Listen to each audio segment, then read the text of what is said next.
now. Here we go. Now we're all set. Okay. So this is what the world is seeing, and they are hearing me. So what I've done is I have started to use what used to be called Google Hangouts on Air, and they still use that platform. But now it's known as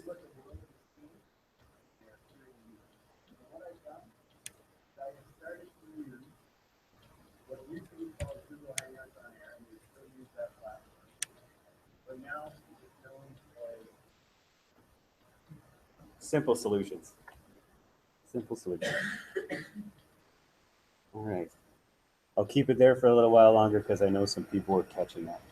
So far I've talked about some useful hacks to repurpose old technology. And I've shown what's called Google Hangouts on Air. If you have a YouTube account, which you do if you're a Google Apps for Education board,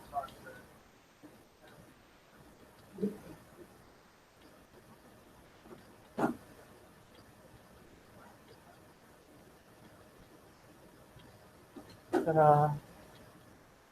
Here we go.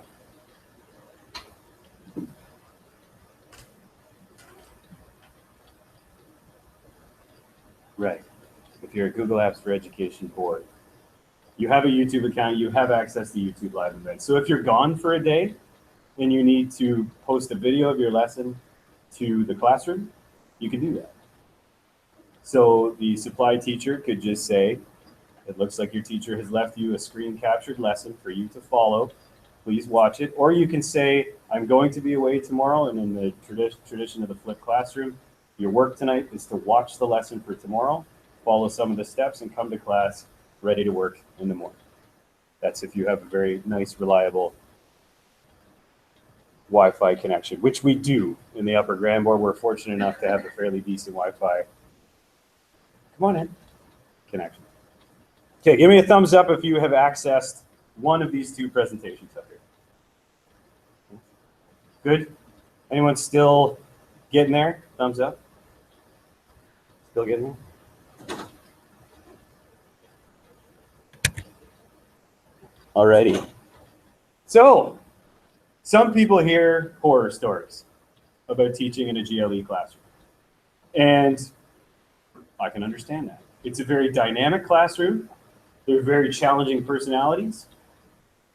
Typically, I usually spend about the first month just managing those personalities, getting those kids to gel, building some sort of community in the class, getting them to repurpose old tech or teach each other how to use those different apps on their phones, on their computers, on their SIA devices is one way that you can help to build that.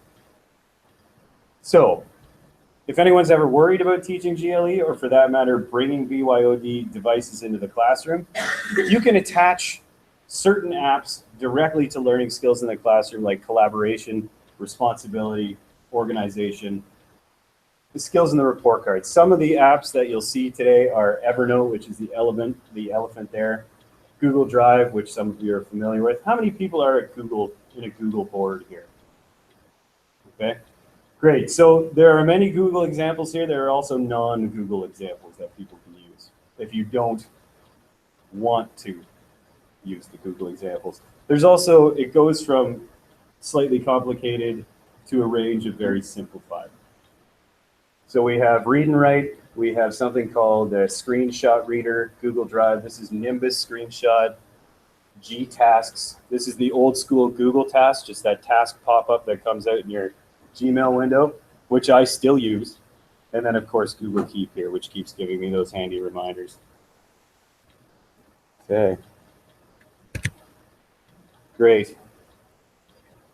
Now, an opportunity to turn and talk, but also add some items to the YouTube live chat if you'd like. If you're on the presentation, you can add a comment to it. So this is one way in my classroom to facilitate a discussion without students having to put their hands up if they don't feel comfortable speaking in front of the class. I offer them other ways to show that they are collaborating, that they're participating in that class. So turn to your elbow partner if you could. That's right. Let's get off those devices for a second. Well, what do you know? Here's what we're doing right now. I'm glad it notified you of this. Take a second. Take a second with your partner. If you're offline, what are some of the options you can possibly do? If you're taking a note, if you need to snap a picture of a document, of a PDF, something like that, maybe the internet shuts down. This is another piece that you can talk about right now, is being offline. So two things. What's the biggest challenge of BYOD for GLE classes? And the second part, what's the solution if you're offline? What are some solutions? Go. Talk to each other, please. Take a couple minutes. Talk to each other. Spend all day like this, Elise. So it's nice to just talk sometimes. Get back to each other.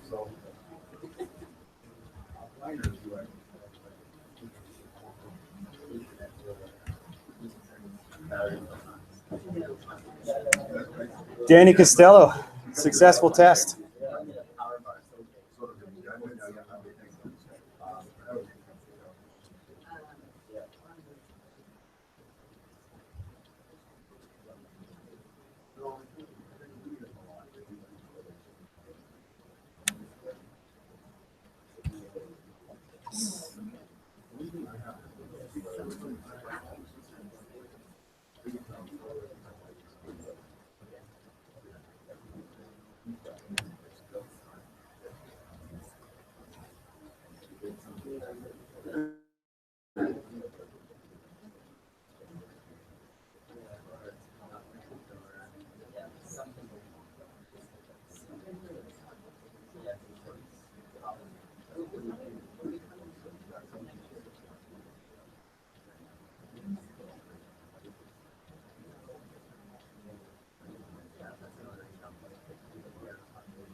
Yes, we know exactly.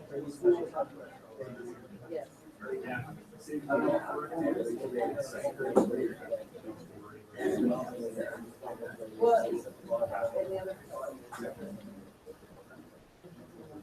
Okay, great. Good. Now, take a second, please, to type one thing either into the chat or a comment on the presentation.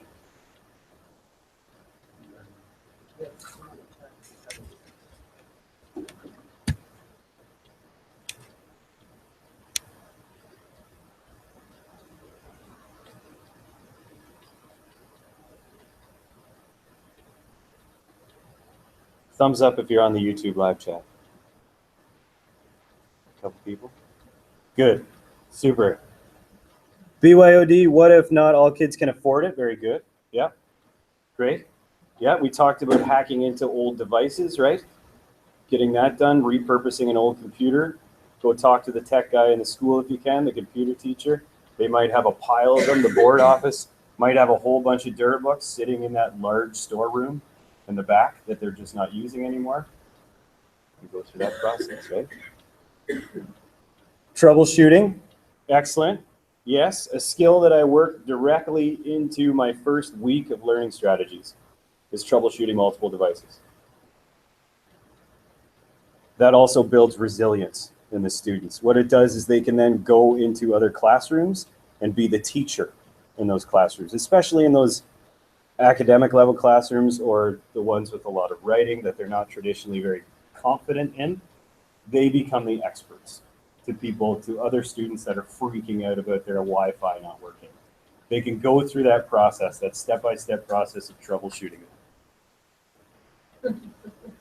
Teachers not comfortable with tech.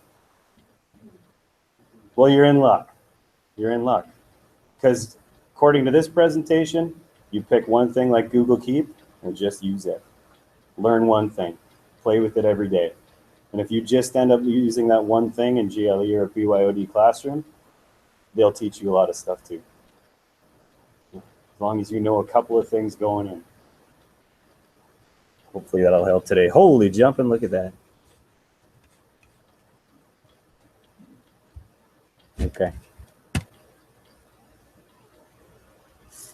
Alrighty. Good stuff. Thank you, everyone.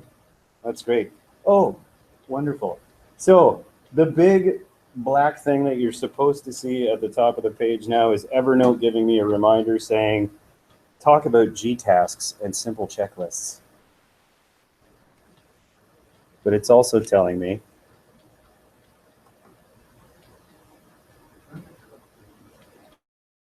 how. It won't let me. It needs a password. Okay, so another great thing about Google Keep, it takes voice notes too. Or so the reminder at the top of the screen would tell me. Voice notes too. But we're not quite that far. All right.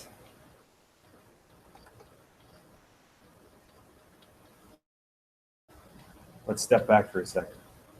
All right, challenge number one. Challenge number one for me when I come into a classroom, for the most part, the students that I ask about their devices, they use it for two things, text messaging and Snapchat. Third most popular thing, watching YouTube videos. So how do I deal with that? How do I make these devices work? Well, we'll talk about that. And I'm going to conclude the presentation with a bit about that and the examples that I've provided for you here.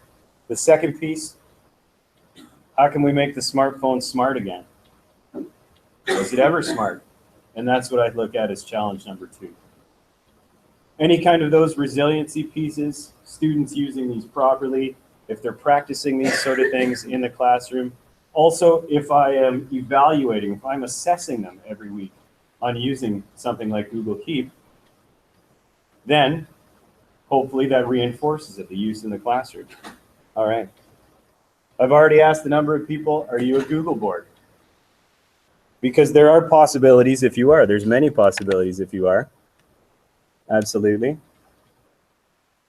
We have Keep, Drive, and my favorite over here, because I'm super old school when it comes to my task lists, is something called G Tasks that I pay $5 for a license key to it. And what it looks like is this. So for $5 a year, I get full integration with Google Calendar.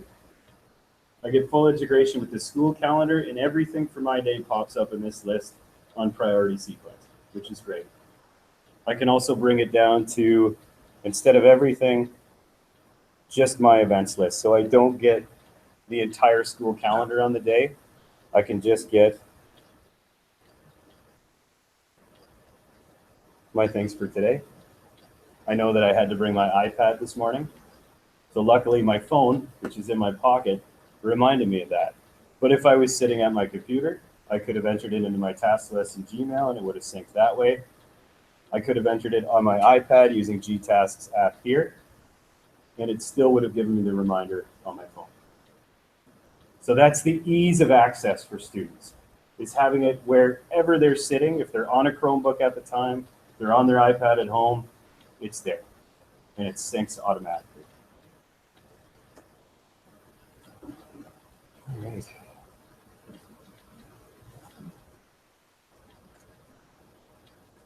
Next. If you're not a Google board, you have something like Evernote here. You can also use GTasks as a standalone app, and you can access that online and on a tablet as well. It doesn't have to sync with Google. You can use Nimbus Screenshot or Nimbus Web Clipper, and this one here, which is Nimbus Screenshot. Now, one of the other things that you can do is, if a student is already using something like reminders on their iPhone, If they're already using reminders on their iPhone, they can sync one of the Google Calendars with reminders on iPhone and they can get the reminders there. When I'm assessing a checklist and a to-do list or a task list in my GLE classroom, I'll get students to screenshot this with Nimbus Clipper on their phone and share it with me on Classroom as a file. Show me that you created a to-do list this week.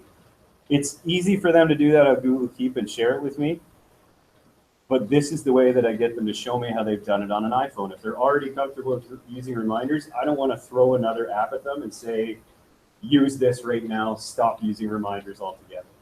I might show it to them, but I didn't come up with this solution. One of the students in my class came up with this solution.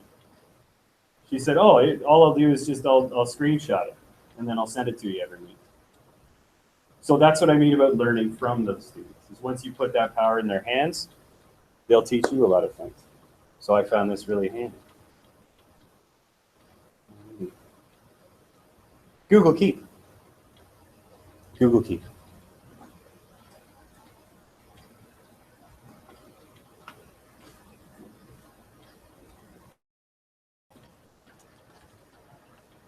This is where I originally planned my presentation still, right here. And I want to show you something about my presentation as well. If I forgot my notebook today,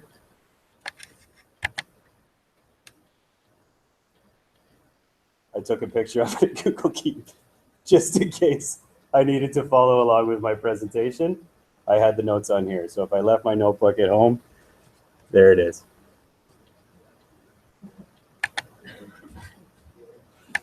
Yeah. There we go. Remember your notebook. So they can do that.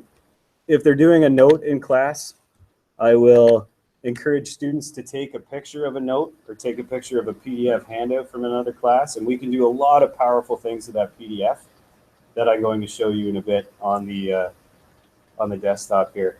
But just for now, if you have notes written down on a page, if you are, say,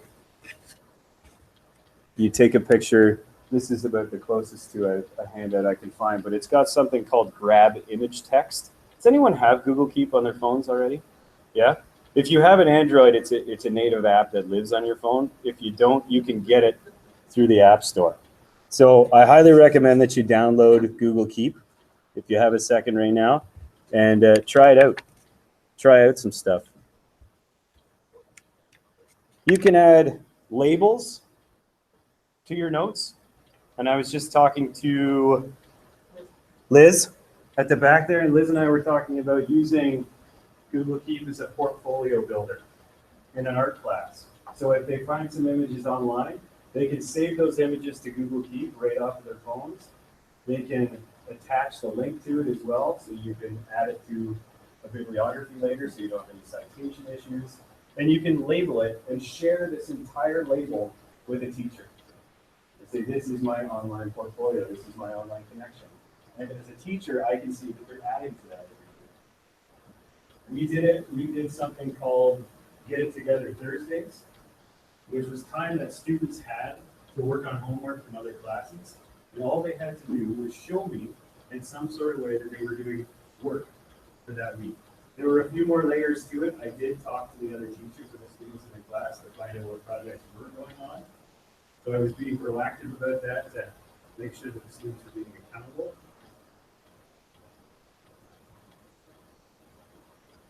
And there we go. At 1:15 p.m. I was supposed to talk to you guys about remembering.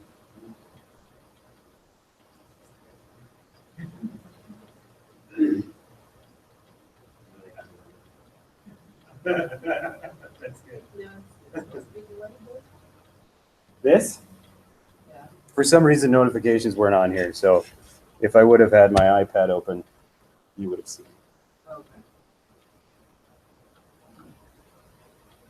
Okay, any questions so far? Concerns? Anything you're using that I haven't pointed out so far? Anything you're using Google Keep for now? Yes.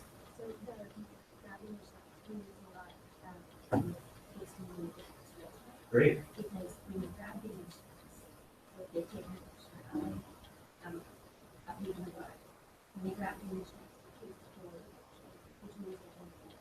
Yeah, great, super. All right.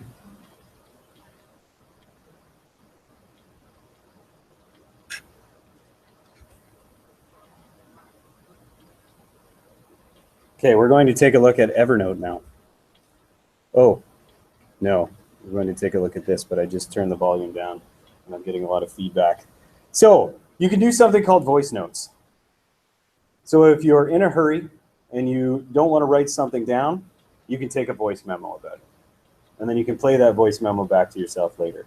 I haven't used that extensively. In fact, a lot of the stuff that I found out about Google Keep, I found out about in the last 2 weeks because I knew I had to do a bit of a presentation on apps that might work, which is nice. We use the very basic functions like making a list, sharing it, creating the portfolio.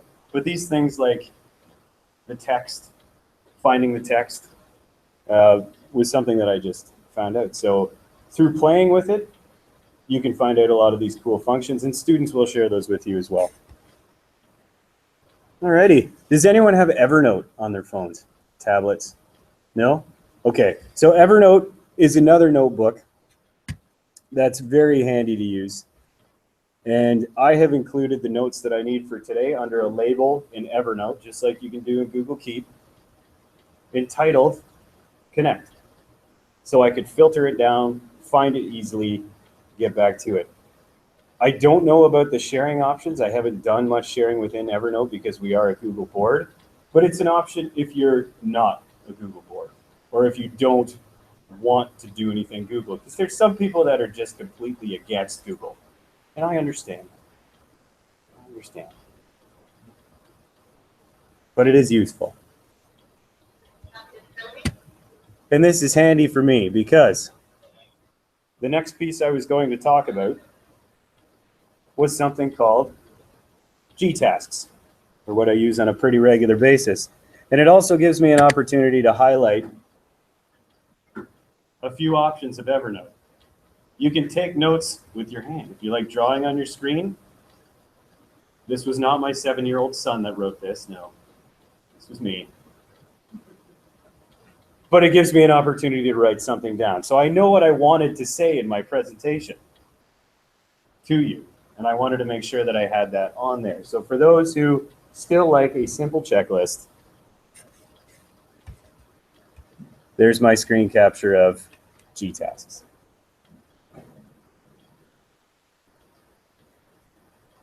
And then at the bottom, this right here is a voice note that I added as well. So another function that's similar to Google Keep.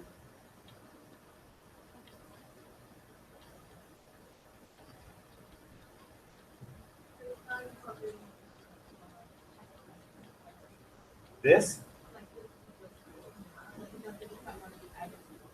No, that's a screen capture of a different app that I use.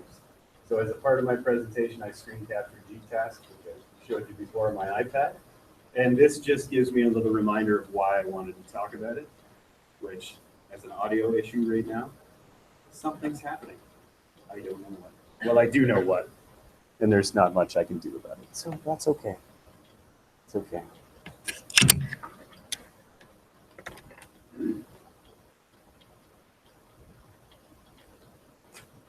Did anyone get Keep on their phone? Give me a thumbs up if you downloaded Keep or Evernote or anything like that, yeah? Good stuff. You can sync it with your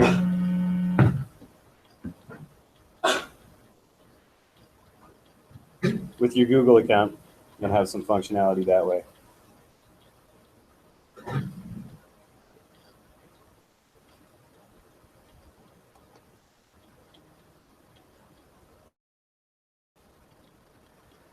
Okay, so this is what we were looking at on the screen of the desktop here, or the laptop. By the way, this is an old MGD computer that used to have Windows XP on it. My tech friend at the school who teaches all the computer tech classes, he hacked into it, gave me a more powerful processor from a broken computer, got his class to do this. We put a Windows 10 Professional platform on it, and then I got a license key for it, and bingo. Super powerful Windows 10 computer, HD capable, another way to hack into some old tech and reuse it. All right, let's see. I'm going to see now if my voice note works.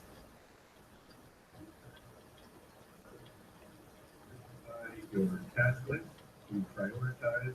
You can also sync it with your calendar and Google Calendar. And what I really like about it is that it also syncs with your Google Tasks, your email, and mobile. Ta-da! Also gives you an opportunity to listen to your voice if you really like hearing yourself speaking, which I do. That's what I always tell my students. Become a teacher so you can listen to yourself speak a lot. All right. I want to know what this note says too, so here we go. And listen to myself again. It works in Evernote too. Oh, it does. Okay. That was just telling me that voice notes works in Evernote. And now you guys know that too, which is great. Okay. Back to the presentation. So again, when you teach and when the students use these apps, you don't have to jump around apps like this. I'm showing you today how dynamic the use of multiple devices can be, the use of things like laptops and the integration of the iPad, the old laptop, and so on. So if you're a little confused, good. If you've never done this before, that's usually how you feel if the presentation goes like this. You have the presentation to look at later. You have the YouTube link to listen to later. So has anyone ever used Snapverter before? A couple people? Yes? How many people have Google Drive on their phones?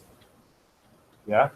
Okay, so chances are you probably have read and write incorporated into Google Drive in your board as well.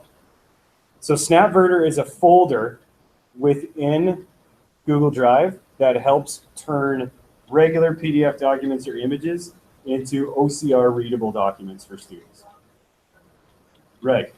So if you, say, are on your iPad and you have a document that was handed out to you in a class, or a student has a document that was handed out to them in class, if they have an Android device, you go directly into Drive, you click the little plus button at the bottom of the page in Drive, and there's a button. Oh, hold on. Don't go away.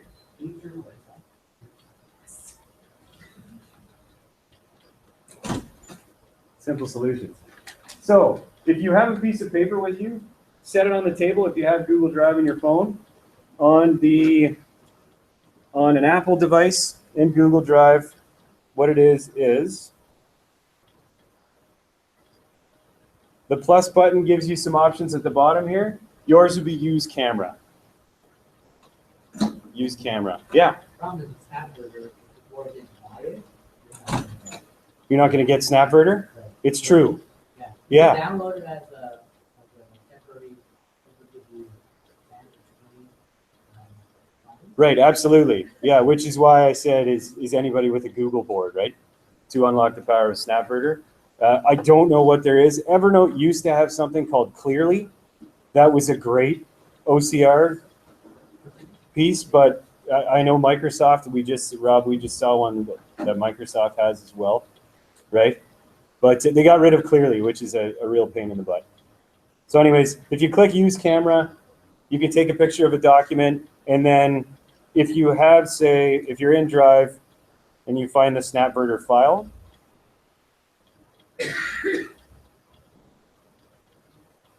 like so, you have Snapverter open like this, and you go into drop files to convert. You can put that picture directly into the drop files to convert area. So instead of putting it in there, then moving it to drop files to convert, you would do that. So Office Lens, that's the one. There we go.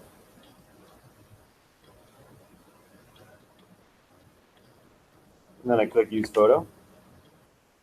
And away it goes. So eventually it'll work its way through the pipeline. We have until 150, right? Mm-hmm. Yeah. Okay, good. Okay. Good stuff. And then it'll turn it into a readable document if you have good handwriting. which I don't really. But we do this with handouts. If students get a handout from their teacher and they didn't give them electronic copy, which still happens, they can use this really easily to do that. Now, I've encountered some issues before with certain apps like this and with certain documents. They've fixed a lot on Snapverter so far, but what you can get is something called Evernote Scannable right here, which if you take a picture of something, it instantly turns it into a PDF, which can then be uploaded into Snapverter, converted, and turned into OCR capable. So Evernote Scannable is the other option.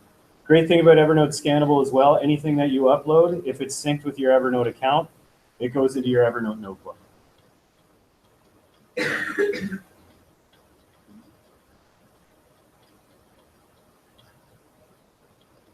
I hear playing, and I like that.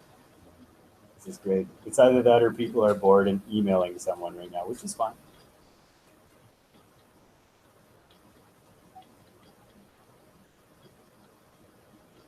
Okay. Give me a thumbs up if you want to play with Snapverter for a bit before I go on. Well, all right. Has anyone ever used the read and write screenshot reader? Read and write screenshot reader. Okay, so a couple people. What I'm going to do is show you how to do that.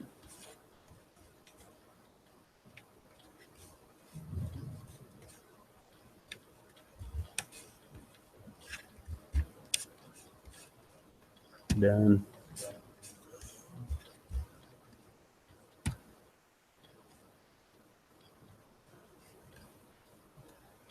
Tips. Okay, so I'm back to my notebook in Evernote. I used Evernote clearly to simplify a bunch of pages for me to make it easy to use Screenshot Reader on something. But a great article for you to check out is something from the New York Times called "Your iPhone is Ruining Your Posture and Your Mood." So if you can search that up, "Your iPhone is Ruining Your Posture and Your Mood."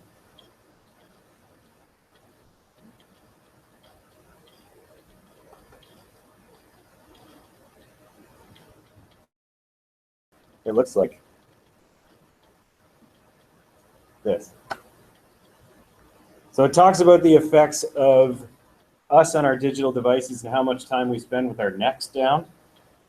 It also goes on to talk about things like when you drop your neck from here to there and you're using your phone, your body goes from thinking your head's about 12 pounds or so to 60 pounds.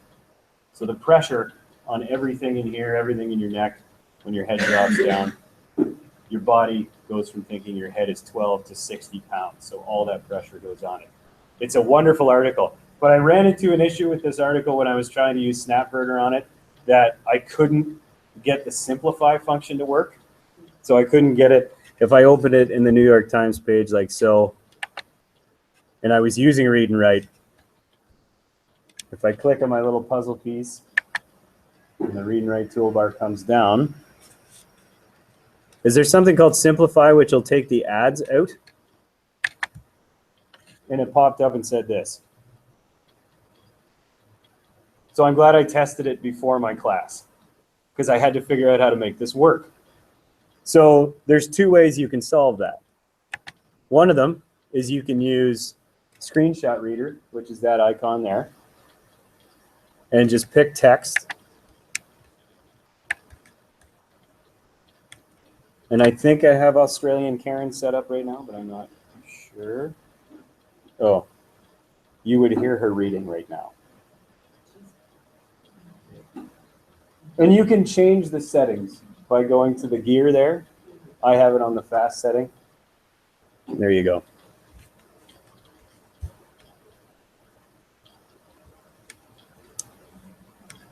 Or you can use something like Evernote Clearly to simplify it like so. And then I can unlock the functions in here. One of them that one of my students uses is something called Screen Mask, which you can use to pick certain items on a document. and it'll go through, you can follow through and read at your own pace. So it only shows up with a text of about 3 or 4 lines as you read through. And he really likes that. He still likes reading, but it's way easier for him if he limits what he's reading and takes it in at his own speed that way. So that was Evernote web Clipper to simplify the page. That was the simplify function in read and write. And then something called screenshot reader.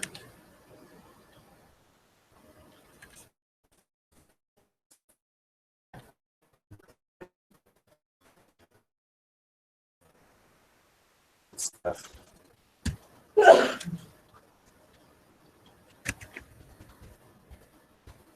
We look at Evernote. Nimbus, you can play with it if you want to. I don't know too much about it. I had problems syncing my web clippings with the actual account. So I can get the account on my desktop, but I can't get it on my phone or my iPad yet. So unlike Keep and Evernote, the Nimbus seems to have some sort of issue, or at least I had an issue with it, which I can probably solve, or a student would just solve it in the classroom as we were using it. But for now, I ran into a wall. I will get through that wall, and it might hurt, but that's okay. Okay. Another great tip that I found, or another simple piece within Google, and some people I know use Bitly or tinyURL or that sort of thing, but goo.gl, if you just type in goo.gl, it turns into a powerful URL shortener. How many people have used goo.gl so far? Yeah, sure. Okay. Another thing it does is create QR codes, which is how I got the QR code for today's presentation. And what I like about it is if a student's doing research and they forgot to write down a web page, if they have inputted into goo.gl, they can go back through all the URLs that they've looked at and saved in here and find the full address again to that, which is great. They can come back and they can add that again to their citations. Okay, good stuff. Collaboration. Google Drive, a classic. Share resources, use Snapverter, upload written notes, and you can sync Keep to it as well. You can change those notes into Google Docs. So it saves in there and they can share that way if you want to. It's sort of like adding another layer to it though. Okay, good stuff. So out of everything I've showed you so far, it's turn and talk time. Elbows up, well, you're too close to the other person, watch out. Elbow partners. Which apps, devices have you used? What do your students think about learning strategies? If you've taught it, do they find some worth in being in the learning strategies class? Have they taken anything away from it? Do you find that they're not engaged in the learning as much, no matter how much you do? And discuss your BYOD success stories and challenges at this point. Let's reflect on that. Think about, maybe you're like, oh, I did use that app at some point, and oh yeah, I forgot about that one. I used it in one class and it didn't work. That would be great. Please add a comment to the YouTube chat, and we'll go from there. I'll give you a couple minutes to do that. Go.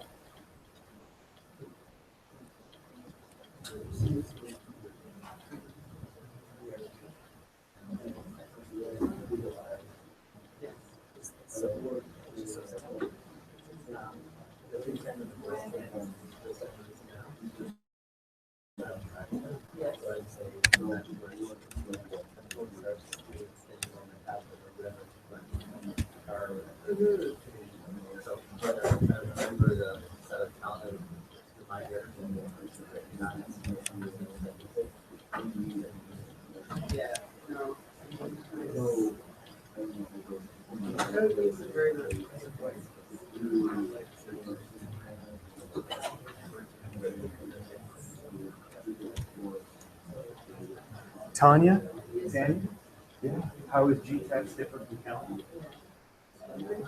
Reminders. So Google Keep, you can do reminders and things like that. Those pop up directly on calendars. Now, reminders has replaced apps with Windows Calendar now. But if you still use apps, you can have tasks also.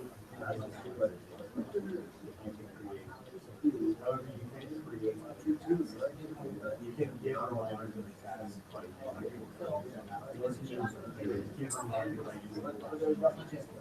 so reminders are the key for a little more robust.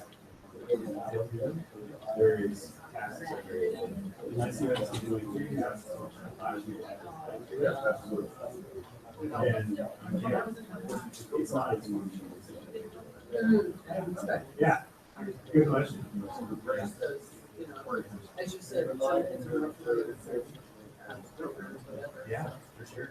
And if they are using something like tasks, I would really encourage them.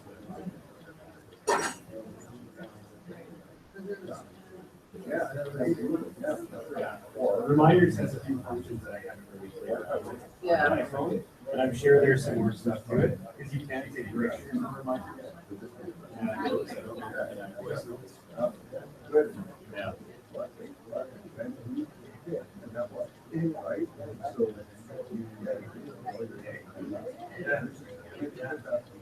Yes, I didn't get to do any of their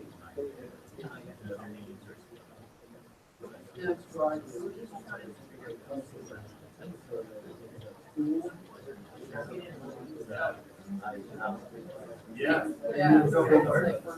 Okay, so I mean, I don't use it as much, I use Google Calendar. you I should have it probably in my phone. it's It's Google. not like it's activity thing. Yeah, so Well, not only that, but someone who's ready to yeah, for sure. I can show you how to find it.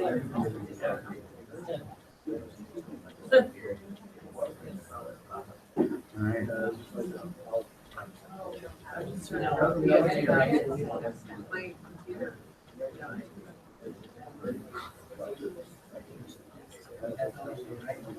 Sure.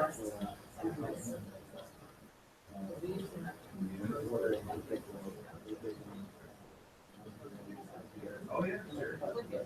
Dude, everything is interesting.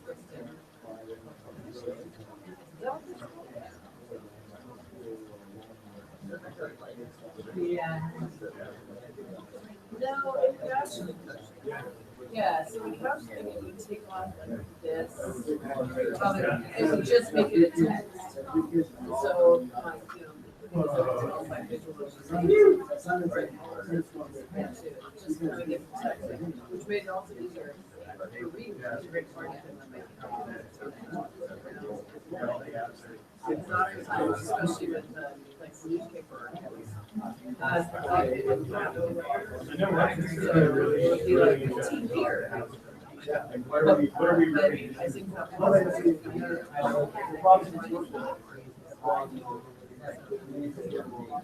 I can't even remember what it's called. I was actually You don't need an iPad. researching what it was. Okay. Well, I'm glad you got a big perspective on it. That's great. Okay, super. So we're almost done. It feels like my time with you has been so short. Or as I like to say about myself, compact. Not short. I'm just designed a lot more efficiently. My entire family is, except my son is going to be a monster for some reason. Okay, great. So in my GLE classroom, sorry to interrupt, but we can continue to talk after this. There's still time. I asked all my GLE students to complete a basic survey for me, a basic Google form. So what they did, I asked them first, how does having a computer make you feel? Because most of them get a computer assigned to them in grade 5 or 6. And I wondered, do they not want to be in this class? Are they not buying in because they're not seeing value with it? Or is there another core issue there? Like, do they feel centered out, and have they felt centered out?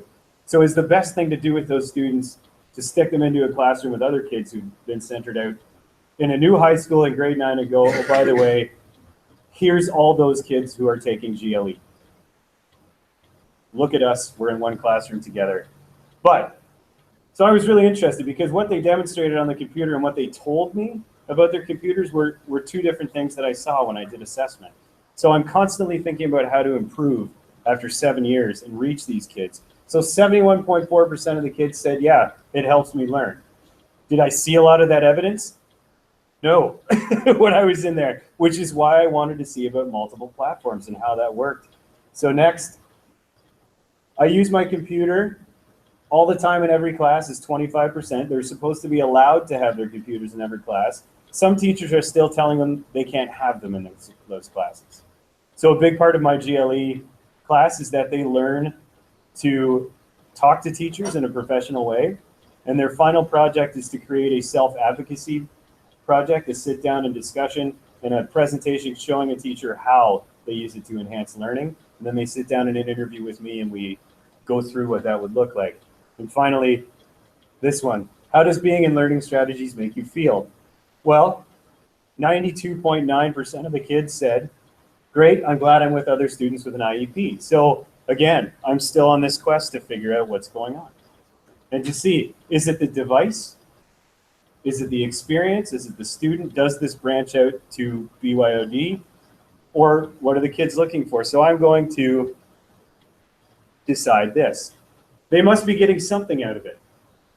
So if we're teaching this in other classes and attaching this to the learning skills and reinforcing it and modeling it, then they must be getting something useful out of it.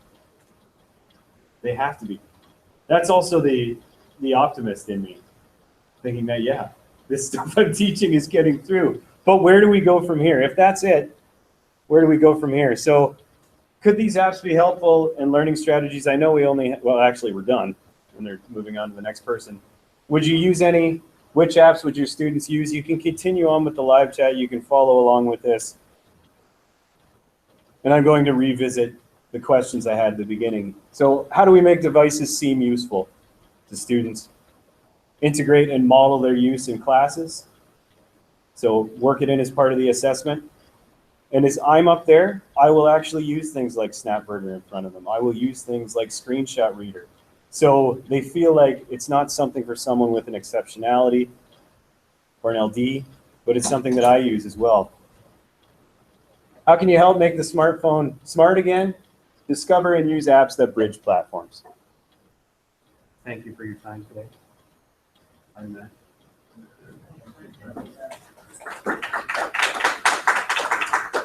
Any questions? I'll be around. I get your hair down.